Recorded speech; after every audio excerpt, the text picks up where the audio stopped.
evening and welcome audience to the Tamil Entertainment Television. I am Vithi Karunaharan, glad to introduce you to one of the most dedicated MPs in this special TV show. Francesco Sorbara MP is a Canadian politician who was elected to represent the riding of Vaughan Woodbridge in the year 2015 and again in 2019 federal election. First, I would like to thank Sorbara for being with us today. As our Member of Parliament, you have accomplished so much, but there is always more to be done. Over 1 million new jobs were created and over 800,000 Canadians were lifted out of poverty. You created a Ministry of Seniors for engaging seniors through education and activities. This is a real challenge. Vaughan's business community is second to none. The completion of 3 major trade deals, reducing small business taxes from 11% to 9%, and introducing the accelerated investment incentive ensures future success for entrepreneurs. The great impacts you have made on our community are what makes you our MP. It's a great pleasure to welcome you today as our special guest to the Tamil Entertainment Television. First of all, we would like to know about your background in politics. How did you get into this field? Who inspired you? Thank you, Viti, and thank you to Tamil Entertainment Television for this opportunity to come down to the studios today and speak to your viewers. And I would like to say hello to all the viewers out there. The Tamil community here in Toronto and in Vaughan and across Canada is vibrant, dynamic, contributing so much to Canada's social fabric. So thank you for everything that you've done, and all the best and blessings to you and your family. VT, as a member of Parliament, it's a real privilege. There's only 338 members of Parliament across Canada, and I have the privilege of being one of them. I would say I've always been interested in politics since I was a young person growing up in northern British Columbia, and it's always been a passion to serve the public, to be involved politically, but to be involved on a policy basis in terms of helping people. You mentioned the 1 million new jobs and lifting 800,000 Canadians out of poverty. Those things have happened for specific reasons. They've happened because Canadians in Canada, we've made choices to invest in Canadians, and we've done that through the Canada Child Benefit, through middle class tax cuts, and we've seen the response from that. So it's always been a passion of mine to be a member of Parliament. I've been able to fulfill that passion, and I continue to have the privilege to serve the residents of Vaughan Woodbridge. Really, we need your support. We clearly walked through your journey in politics. It's very inspiring to hear from you. My second question will be, could you please tell us more about your experience and expectation as a Member of Parliament? Okay, my experience prior to coming into politics or becoming a Member of Parliament, for me it was very important to have real life experience before going into public service. I worked in Bay Street and Wall Street for 20 years. I grew up in very humble surroundings in northern British Columbia, a middle-class family. Father worked at a pulp mill. My mother worked at a cannery. My younger brother's a police officer.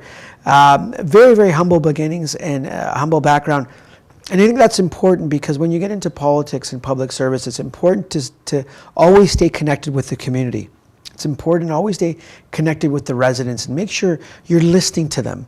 So I think the most important experience that I've had over the last 5 years as a Member of Parliament is making sure I stay connected with the residents of Vaughan Woodbridge, and for that matter, listen to all residents across the country.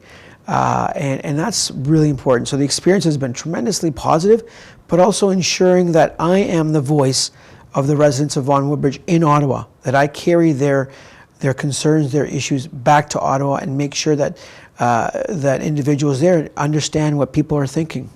Yes, really, you are a voice and advocate for in Ottawa. Thank you. So your experience indicates that the area of Woodbridge needs your guidance from 2015 till now. What did you think of the MP's responsibilities for the change? Also, can you please mention the services you provided in Vaughan? Yes.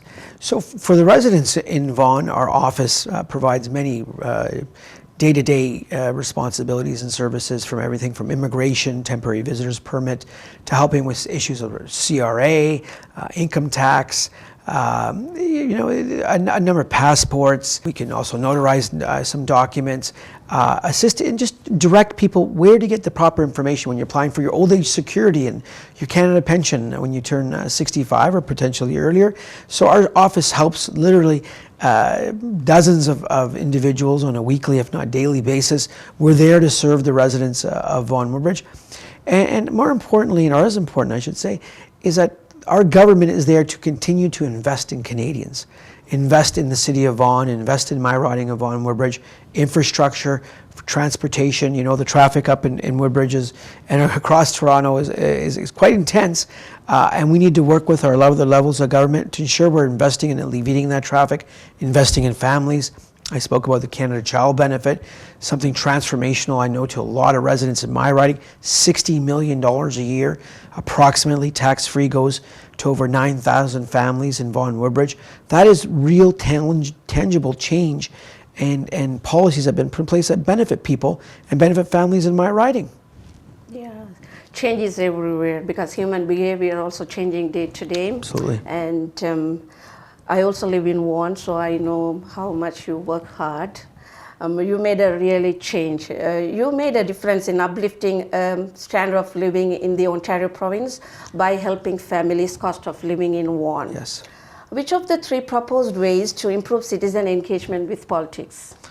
Well, one of the initiatives we did in the last Parliament was to ensure Elections Canada has the tools and resources to engage the citizens during an election. When the election is over, I believe it is one of the utmost responsibilities a member of Parliament has, is to engage with their citizens, to send out literature, to let the citizens know what policies we're implementing. So, for example, we wish to increase the amount of money that you can earn, individual earns, without paying taxes. We need to make sure citizens understand that. We want to help seniors out. We want to increase the old age security benefit by 10% for seniors that have hit 75 years of age. That will help in Canada. Over 3 million seniors will benefit from that initiative. These initiatives are very important because, as you say, they improve the standard of living for Canadians, they improve the standard of living for seniors, and they make life affordable for Canadians. And that's really important. We're creating lots of jobs. We want all Canadians to have equality of opportunity, but we also want to make sure that we're lifting up Canadians so all Canadians can benefit from a strong economy and an inclusive society. I appreciate your thoughts. I know that you work hard to strengthen trade, investments, and multicultural shows among the citizens. What are some of the ways MPs describe achieving their goal, even when they are not in the government or in the cabinet? Well, as a member of Parliament, you work together as a team, and you're here to represent all Canadians along with your own constituents. For me personally, I've had the pleasure of working on a number of files, a number of initiatives for stakeholders, for the community at large, that have made a difference in my community, and I've seen that firsthand. Whether it's the Canada Child Benefit, whether it's middle class tax cuts, whether it's New Horizons funding for seniors program, Canada Summer Jobs funding for our organizations and youth, which I know has grown almost tripled since we took office. Policy initiatives like that make a big difference. As a member of Parliament, you need to champion those initiatives to make that difference in your community. And I can frankly say that I've been able to champion a number of initiatives that have made a difference in the lives of the residents of Vaughan Woodbridge. Yeah, you are an innovative and forward-thinking person that has many goals for the future. Yes. What other recommendations would you like to add in near future? I believe our government, we are going to be focused in making life more affordable for Canadians. We're going to be focused on ensuring a strong economy for all Canadians, that all Canadians benefit from inclusive growth, that we have that people have the skill sets to succeed, especially in a changing economy. In a changing economy, we need people to have the skill sets to adapt to new technologies, new jobs, new opportunities. We need to battle climate change. That's something, the green economy, or the green tech economy, as I like to call it. offers potential opportunities that are limitless for Canadian and Canadian companies. Vaughan, as you know, is home to a lot of dynamic firms, a big manufacturing base, some tech companies. We need to stay at the forefront in our community and maintain that dynamic entrepreneurial spirit that I see every day. It's hardworking, it's dynamic, much like the Tamil community. And we could learn to continue to do that. We're going to move the country in a great direction. And I look forward to working with my colleagues back in Ottawa, but I also look forward to continuing, and I say this, continue to be the voice of the residents of Vaughan, Woodbridge, and Ottawa. Carry their concerns, issues, and also carry their dynamic entrepreneurial spirit back to Ottawa. I'm very happy to hear your voice that said Vaughan is the home for the residents of Tamils. I'm very happy. And finally, what is the message you would like to share with our community? I want to say thank you. Thank you for your hard work, your entrepreneurial spirit. Thank you for your contributions for strengthening Canada's social fabric. Business owners, lawyers, doctors, the Tamil community has much to be proud of. And that's what Canada's about. This great multicultural community, and I'm a Canadian of Italian heritage.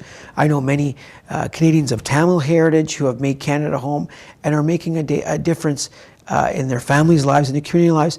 And I think importantly, as a country and as a citizen of this beautiful country, that we continue to work together to ensure all Canadians, no matter where they've come from, which country, which heritage, that when they're here, they feel that they can contribute to our society and make it a better society, and that they feel that the lives of their families and their children, that future is always brighter and stronger and filled with hope and optimism. Based on your words and your enthusiasm for this type of recommendation, I feel we will be able to collaborate effectively and efficiently to meet your goals in the near future.